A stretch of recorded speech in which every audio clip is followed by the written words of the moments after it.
నమస్తే, నేను మీ ఆలి. మన మార్కెట్లో చిన్నపిల్లలు బాగా ఇష్టపడే టెడ్డీ బేర్స్ ఉంటాయి కదా. ఆ టెడ్డీ బేర్స్ చాలా కంపెనీస్ ఉన్నాయి. కానీ మ్యానుఫ్యాక్చరింగ్ ఏదైతే ఓన్లీ మహిళల చేత తయారు చేసిబడిన టెడ్డీ బేర్స్ నర్సాపూర్లో ఫేమస్. ఇక్కడ టెడ్డీ బేర్స్ తయారు చేసి అనేక ప్రాంతాలకు తరలిస్తుంటారు. నిజంగా ఇక్కడ తయారయ్యే టెడ్డీ బేర్స్ కూడా చాలా ప్రాముఖ్యత ఎక్కువ. సో ప్రజెంట్ అయితే నేను నర్సాపురంలో ఉన్న టాయ్ సిటీ దగ్గర ఉన్నాను. ఇందులో మహిళలు ఏ విధంగా ఈ టెడ్డీ బేర్స్ తయారు చేస్తున్నారు, అలాగే వీటి సేల్ ఎలా ఉన్నాయి మనం కూడా చూద్దామా, పదండి. టాయ్స్లో చాలామంది పిల్లలకే కాదు యువతలకు ఇష్టమైనవి టెడ్డీ బేర్. చూడ్డానికి ముద్దుగా కనిపించే వీటిని బెడ్రూముల్లో పెట్టుకుంటారు. ఇదొక వస్తువైనా ఒక ఫ్రెండ్లా భావిస్తూ భావాలను పంచుకుంటారు. టెడ్డీ బేర్లను దేశంలో చాలా చోట్ల తయారు చేస్తుంటారు.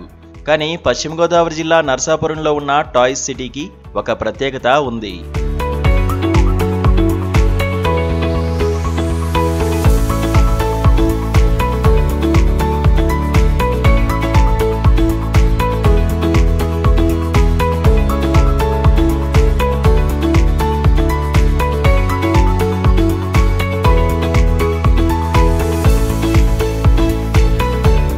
మహిళలకు ఉపాధి కల్పించాలనే మంచి ఉద్దేశంతో టాయ్స్ సిటీని ప్రారంభించారు రాధాకృష్ణ. ఈయన ఎక్స్ ఆర్మీ. 1999వ సంవత్సరంలో ఈ టాయ్స్ సిటీ మొదలైంది. అప్పటి నుంచి ఇది వందల మందికి ఉపాధి కల్పిస్తోంది. ఇక్కడ తయారయ్యే బొమ్మలు తెలుగు రాష్ట్రాలే కాకుండా దేశ విదేశాలకు ఎగుమతులవుతూ ఉంటాయి. ఇక్కడ తయారవుతున్న టెడ్డీ బేర్లు రంగురంగులతో 6 అడుగు నుంచి 5 అడుగుల ఎత్తుతో అందరినీ ఆకర్షిస్తున్నాయి. నాణ్యతలో కూడా అన్నిటికంటే బెస్ట్గా అనిపించుకుంటోంది. అయితే టాయ్ సిటీని నలుగురితో మొదలుపెట్టి కరోనా ముందు వరకు 150 మందికి ఉపాధి కల్పించినట్లు చెబుతున్నారు రాధాకృష్ణ. ప్రభుత్వం కూడా సాయం చేస్తే మరింత మందికి ఉపాధి కల్పించినట్లు అవుతుందని అంటున్నారు. నా పేరు ప్రతి రాధాకృష్ణ, నర్సాపురం టాయ్ సిటీ. నేను ఇది 1999వ సంవత్సరంలో ఈ టాయ్ సిటీ అనే ఒక మంచి ఆర్ట్ని ఇంట్రడ్యూస్ చేశాను. ఇక్కడున్న మహిళలకి ఉపాధి లేకుండా పోయింది.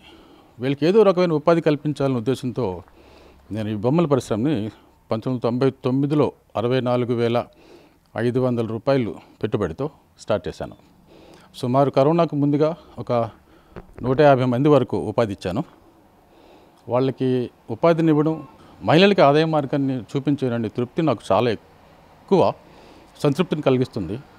ప్రభుత్వ ప్రోత్సాహాలు వగేరాలు అన్నీ ఎలా ఉన్నా ఒక ఎంటర్‌ప్రెన్యూర్‌గా మనలో ఉన్న పట్టుదల, మనలో ఉన్న ఆకాంక్ష, ఆ ఆశ, ఆ ఆశయాలు మనల్ని ముందుకు నడిపిస్తాయి. అఫ్కోర్స్ ప్రభుత్వం కాస్త హెల్ప్ చేస్తే అందరికీ మంచిది, ఎంటర్‌ప్రెన్యూర్స్కి మంచిది, ఇక్కడ పనిచేస్తున్న వాళ్ళకి మంచిది, రాష్ట్రానికి దేశానికి మంచిది. ఉపాధి కావాలనుకునే మహిళలకు నైపుణ్యం కల్పించి ఇక్కడ చేర్చుకుంటున్నారు రాధాకృష్ణ. టాయ్ సిటీని ప్రారంభించినప్పటి నుంచి పనిచేస్తున్న మహిళలు ఉన్నారు. ఇందులో పనిచేయడం ద్వారా తమ ఆర్థిక పరిస్థితి చాలా వరకు మెరుగైనట్లు చెబుతున్నారు. ఇక తమ ఓనర్ కూడా ఏ కష్టం వచ్చినా అండగా నిలుస్తారని టాయ్ సిటీలో పనిచేస్తున్న మహిళలు అంటున్నారు. నేను ఈ టాయ్ సిటీకి టైలర్గా వచ్చాను. ఫస్ట్ నేను ఇంటి దగ్గర నేను ఖాళీగా ఉండేదాన్ని. మా వారు ఒక జీతంతో మాకు రొటీన్ అయ్యేది కాదు. ఒక పూటే వండుకునే వాళ్ళం మేము. మా పిల్లలు చదివించడానికి కట్ట డబ్బులు సరిపోక ఏదన్నా ఉపాధి ఎక్కడన్నా దొరుకుతుందేమని చూసినట్టుగా టాయ్ సిటీలో అవకాశం ఉందని వచ్చింది. అప్పుడు నేను ఇక్కడ టాయ్ సిటీకి వచ్చిన తర్వాత టైలర్గా వచ్చానండి. అప్పుడు తర్వాత నెమ్మదిగా స్టెప్లుగా సూపర్వైజర్గా, తర్వాత మేనేజర్గా అయ్యానండి. ఇప్పుడు నాకు కుటుంబ పరిస్థితి అయితే చాలా బాగుంది ఆర్థికంగా. సార్ కూడా చాలా మా స్టాఫ్ అంటే సొంత ఫ్యామిలీ మెంబర్స్గా చూస్తారు. అందరికీ మాకు ఉపాధి కల్పించి మా కుటుంబాన్ని మాకు ఎంతో బలోపేతం చేశారు. 15 సంవత్సరాల నుంచి నాకు ఇంక ఇదే ఆధారం. ఇంక బయటకు వెళ్ళి ఏం చేసుకోలేనండి, ఇక్కడే చేసుకుంటే ఇలాగొచ్చి ఇంక సార్ గారు అలవాటు అయిపోయి బాగానండి. ఆయన మాకు దేవుడిలాగా అలా చూసుకుంటారండి. ఆయన ఏదో ఆపద వచ్చినా గమ్మున అడ్డుపడతారండి. 15, 16 అలా అవుతాయండి. రోజుకి 200 అలా. టాయ్ సిటీలో భారతి అనే మహిళ 14 ఏళ్ల నుంచి పనిచేస్తోంది. తన భర్తను పోగొట్టుకున్న తర్వాత తన సంపాదన మీదే ఆధారపడి కుటుంబం బతుకుతోందని ఎమోషనల్ అయ్యారు. నా పేరు భారతి అండి. నేను టాయ్ సిటీలో చేస్తున్నానండి. 14 సంవత్సరాలండి.